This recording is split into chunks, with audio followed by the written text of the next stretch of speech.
This one is my favorite one of all the stories.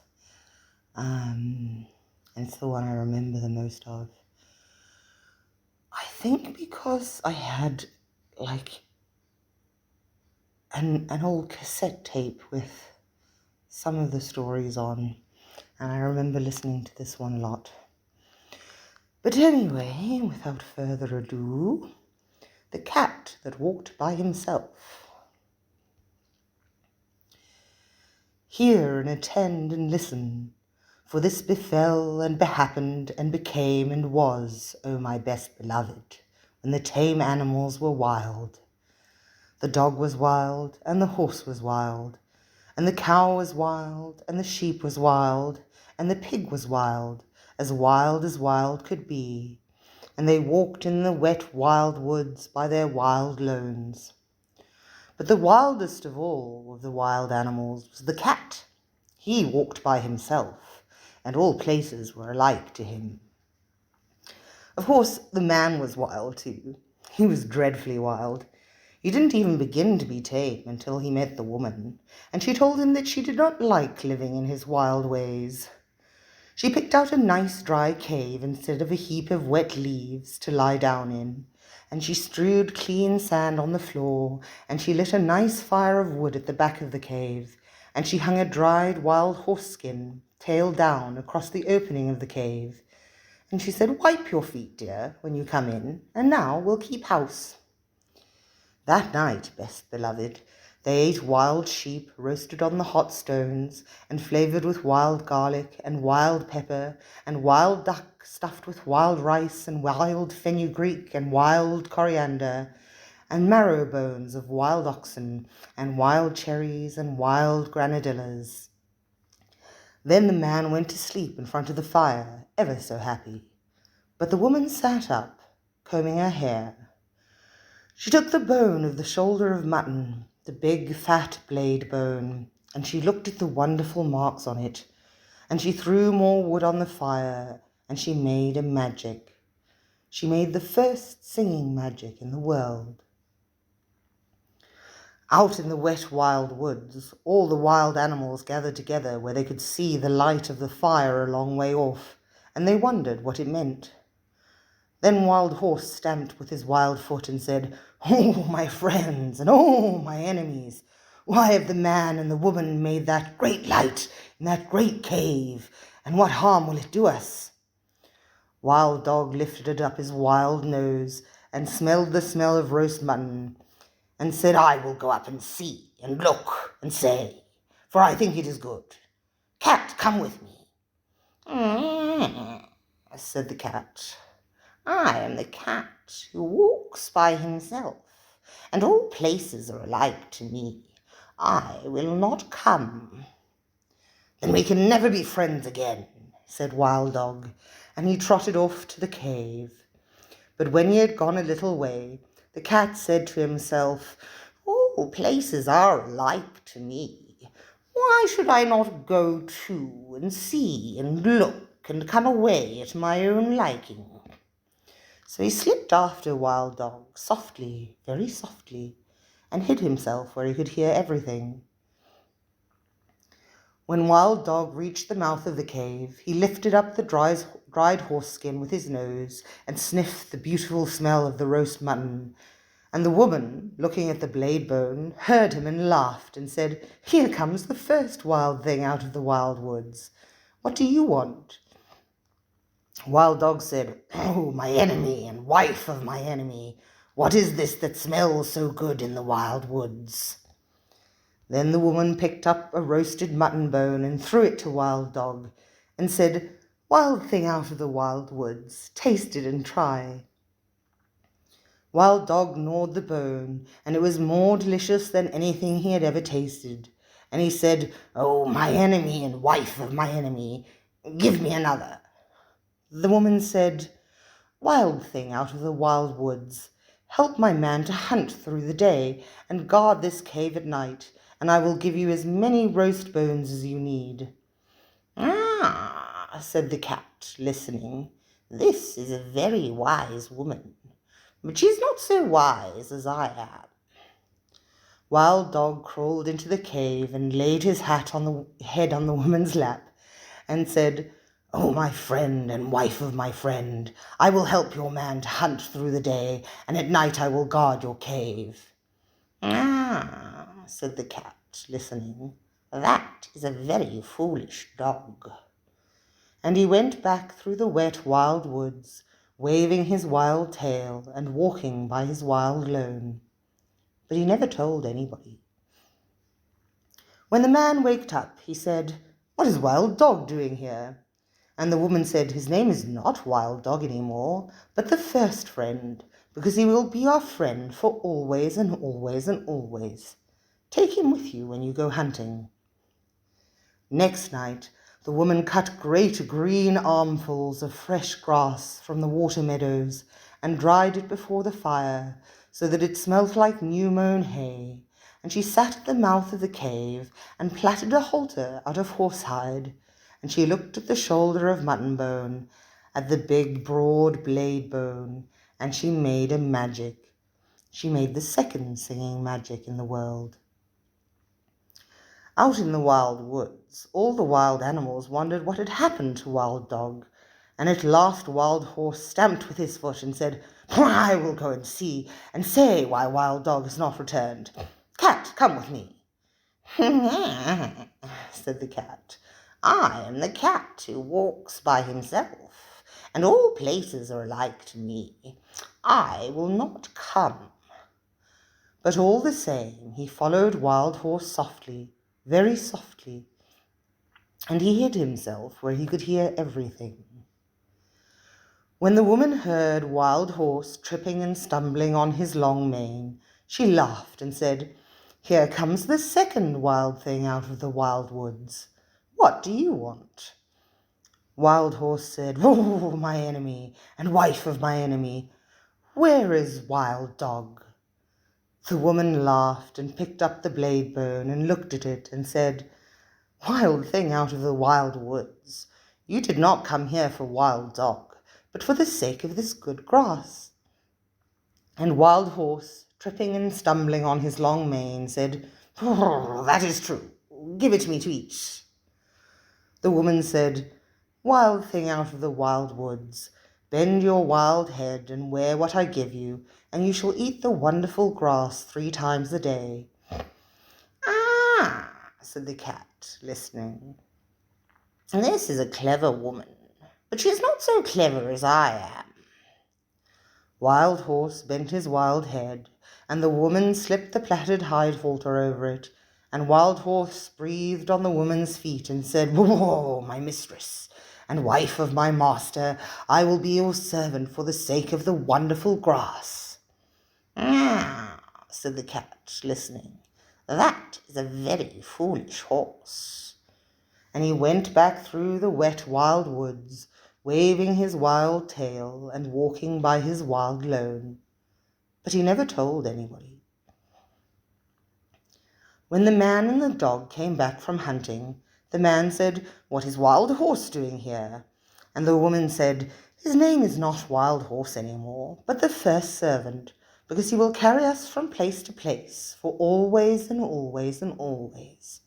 Ride on his back when you go hunting."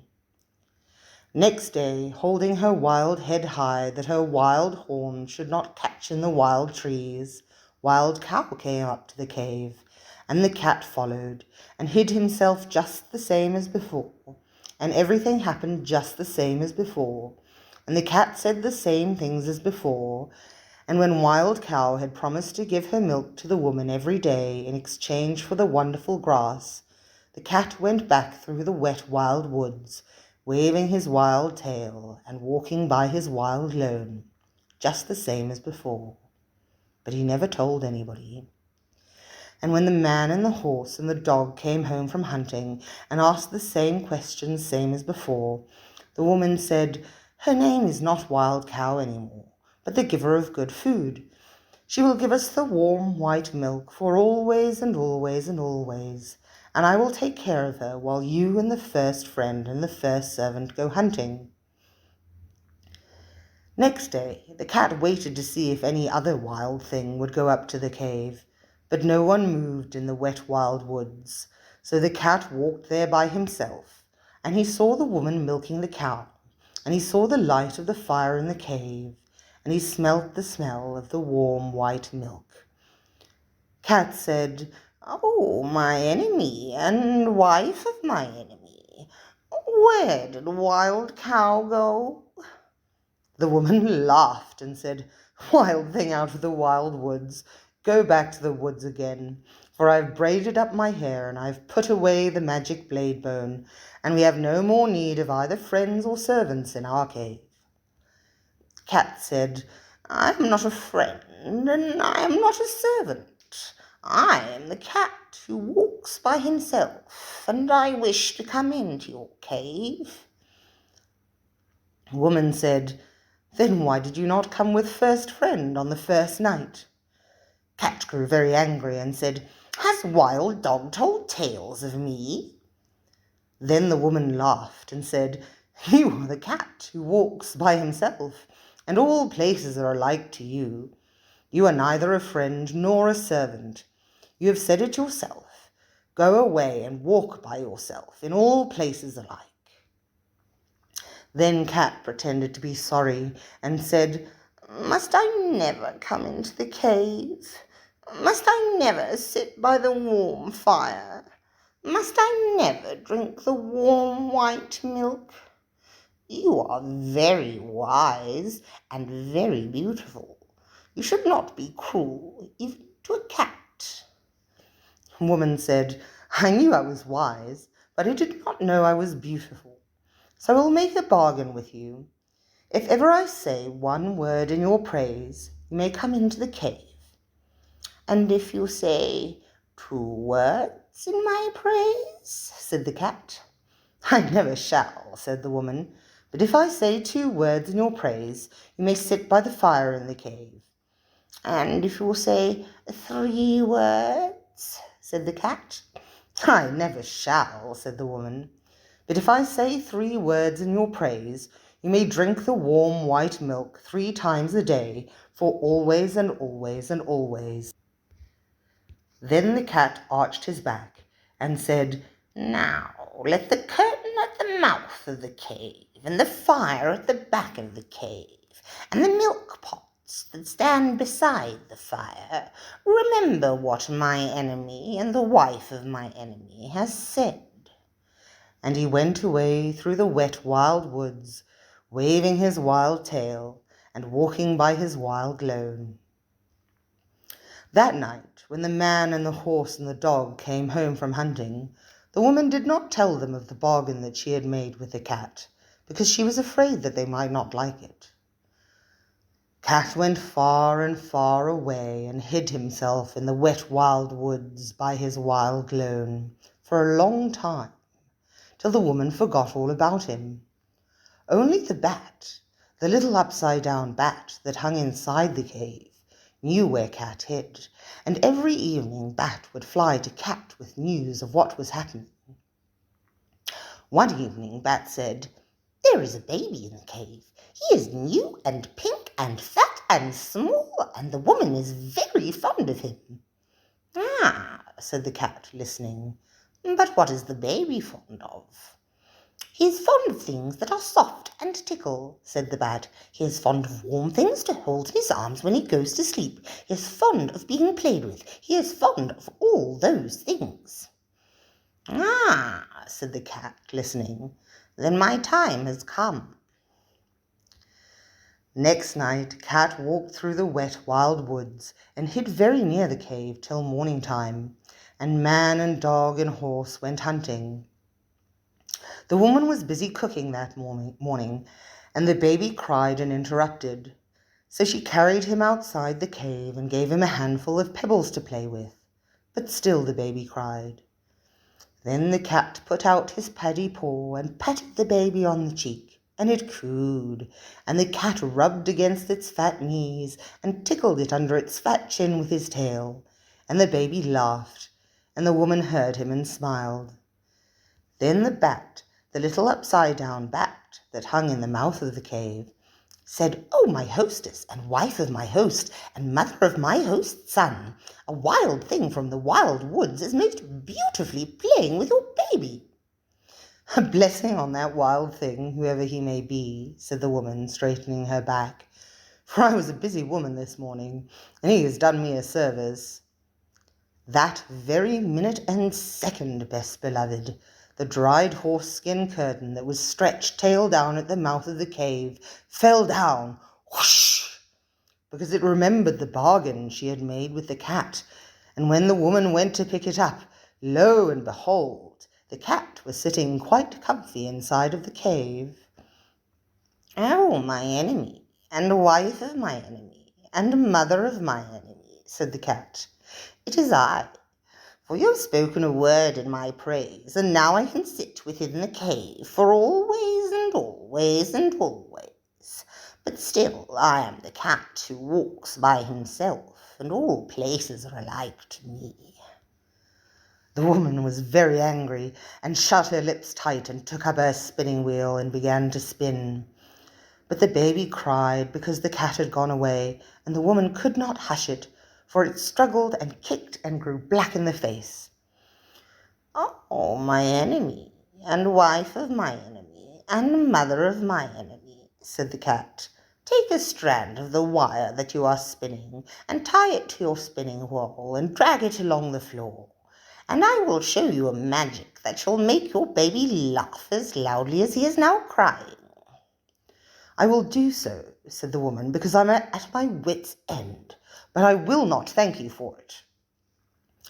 She tied the thread to the little clay spindle whorl and drew it across the floor, and the cat ran after it and patted it with his paws and rolled head over heels and tossed it backwards over his shoulder and chased it between his hind legs and pretended to lose it and pounced down upon it again, till the baby laughed as loudly as it had been crying and scrambled after the cat and frolicked all over the cave till it grew tired and settled down to sleep with the cat in its arms. "Now," said the cat, "I will sing the baby a song that shall keep him asleep for an hour." And he began to purr, loud and low, low and loud, until the baby fell fast asleep. The woman smiled as she looked down upon the two of them, and said, "That was wonderfully done, no question, but you are very clever, O cat." That very minute and second, best beloved, the smoke of the fire at the back of the cave came down in clouds from the roof, poof, because it remembered the bargain she had made with the cat, and when it had cleared away, lo and behold, the cat was sitting quite comfy close to the fire. "Oh, my enemy, and wife of my enemy, and mother of my enemy," said the cat, "it is I. For you have spoken a second word in my praise, and now I can sit by the warm fire at the back of the cave for always and always and always. But still I am the cat who walks by himself, and all places are alike to me."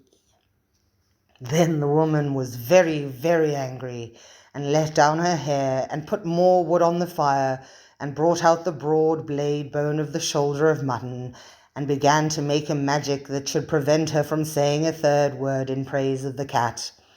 It was not a singing magic, best beloved, it was a still magic, and by the cave grew so still that a little wee mouse crept out of a corner and ran across the floor.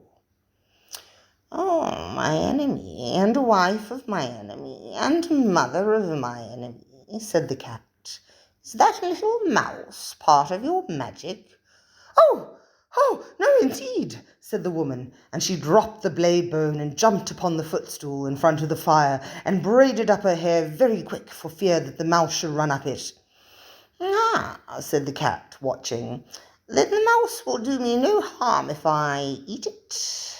"No," said the woman, braiding up her hair. "Eat it quickly, and I will be ever so grateful to you." Cat made one jump and caught the little mouse, and the woman said, "Oh, 100 thanks. Even the first friend is not quick enough to catch little mice as you have done. You must be very wise." That very moment and second, O best beloved, the milk pot that stood by the fire cracked in 2 pieces, because it remembered the bargain she had made with the cat. And when the woman jumped down from the footstool, lo and behold, the cat was lapping up the warm white milk that lay in one of the broken pieces. "Oh, my enemy, and wife of my enemy, and mother of my enemy," said the cat, "it is I. For you have spoken 3 words in my praise, and now I can drink the warm white milk 3 times a day, for always and always and always. But still I am the cat who walks by himself, and all places are alike to me." Then the woman laughed and set the cat a bowl of the warm white milk, and said, "Oh, cat, you are as clever as a man. But remember that your bargain was not made with the man or the dog, and I do not know what they will do when they come home." "What is it to me," said the cat, "if I have my place in the cave by the fire and my warm white milk 3 times a day? I do not care what the man or the dog can do." That evening, when the man and the dog came into the cave, the woman told them all the story of the bargain, while the cat sat by the fire and smiled. Then the man said, "Yes, but he's not made a bargain with me, or with all proper men after me." Then he took off his 2 leather boots, and he took up his little stone axe, that makes 3, and he fetched a piece of wood and a hatchet, that is 5 altogether, and he set them out in a row, and he said, "Now we will make our bargain. If you do not catch mice when you are here in the cave, for always and always and always, I will throw these 5 things at you whenever I see you, and so shall all proper men do after me." "Ah," said the woman, listening, "this is a very clever cat, but he is not so clever as my man." The cat counted the 5 things, and they looked very nobby, and he said, "I will catch mice when I am in the cave, for always and always and always, but still I am the cat who walks by himself, and all places are alike to me." "Not when I am near," said the man. "If you had not said that last, I would have put all these things away, for always and always and always. But I am now going to throw my 2 boots and my little stone axe, that makes 3, at you whenever I meet you, and so shall all proper men do after me." Then the dog said, "Wait a minute. He has not made a bargain with me, or with all proper dogs after me." And he showed his teeth and said, "If you are not kind to the baby while I am in the cave, for always and always and always, I will hunt you till I catch you. And when I catch you, I will bite you, and so shall all proper dogs do after me." "Ah," said the woman, listening, "this is a very clever cat, but he is not so clever as the dog." Cat counted the dog's teeth, and they looked very pointed, and he said, "I will be kind to the baby while I am in the cave, as long as he does not pull my tail too hard, for always and always and always. But still I am the cat that walks by himself, and all places are alike to me." "Not when I am near," said the dog. "If you had not said that last, I would have shut my mouth for always and always and always. But now I'm going to hunt you up a tree whenever I meet you, and so shall all proper dogs do after me." Grrr. Then the man threw his 2 boots and his little stone axe, that makes 3, at the cat, and the cat ran out of the cave, and the dog chased him up a tree. And from that day to this, best beloved, 3 proper men out of 5 will always throw things at a cat whenever they meet him, and all proper dogs will chase him up a tree. But the cat keeps his side of the bargain too. He will kill mice, and he will be kind to babies when he is in the house, just as long as they do not pull his tail too hard. But when he has done that, and between times, and when the moon gets up and the night comes, he is the cat that walks by himself, and all places are alike to him. Then he goes out to the wet wild woods, or up the wet wild trees, or on the wet wild roofs, waving his wild tail, and walking by his wild lone. And the poem for this one goes: Pussy can sit by the fire and sing, Pussy can climb a tree, or play with his silly old cork and string to amuse herself, not me. But I like Binky my dog because he knows how to behave, so Binky's the same as the first friend was, and I'm the man in the cave. Pussy will play Man Friday till it's time to wet her paw and make her walk on the windowsill for the footprint Crusoe saw. Then she fluffles her tail and mews and scratches and won't attend. But Binky will play whenever I choose, and he is my true first friend. Pussy will rub my knees with her head, pretending she loves me hard. But the very minute I go to my bed, Pussy runs out in the yard. And there she stays till the morning light, so I know it is only pretend. But Binky, he snores at my feet all night, and he is my firstest friend.